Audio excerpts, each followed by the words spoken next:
السلام عليكم ورحمة الله وبركاته.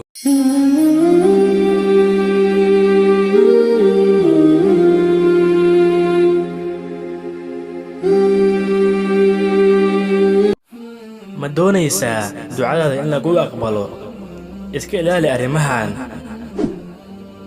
kow, ha baryin alle adigoo meel kale ka fikiraayo. dadka qaar waxay ku leeyihiin ducadeeda ilaahay ma aqbalo, intaasoo mar ayaan barya alle ducadeedana ma aqbalo.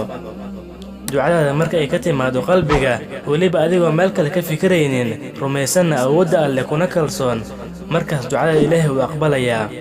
laakiin midda kale, dadka qaar ayaa ku dhahaya alle waan baryay weliba anigoo meel kale ka fikiraynin, niyaddeed inuu saafi ay tahay. sug, ha degdegin. ilaahay ducadaada ma dayicin. waxaa laga yaabaa inuu kaga difaacay dhib kugu soo socday, ama uu aakhiro kugu dibdhigay. ha ka quusanin ducada alle. xasuusa markaa barwaaqada ku jirto, si uu ku xasuusto markaad dhibaataysan tahay. labo,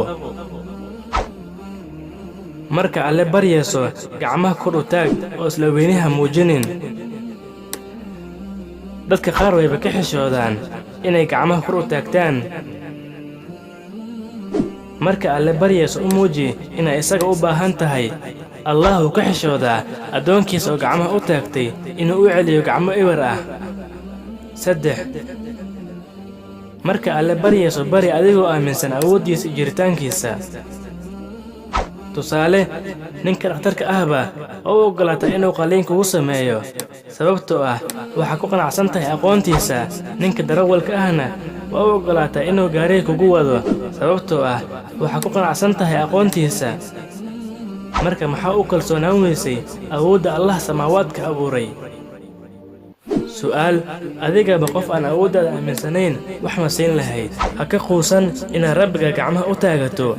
ogow, haddaad ka quusato ma helaysid cid kale ay gacmaha u taagato si ay wax kuu siiso. ha ka quusanin garaacidda albaabka rabbiga. waxaa laga yaabaa mar un inuu kaa furo.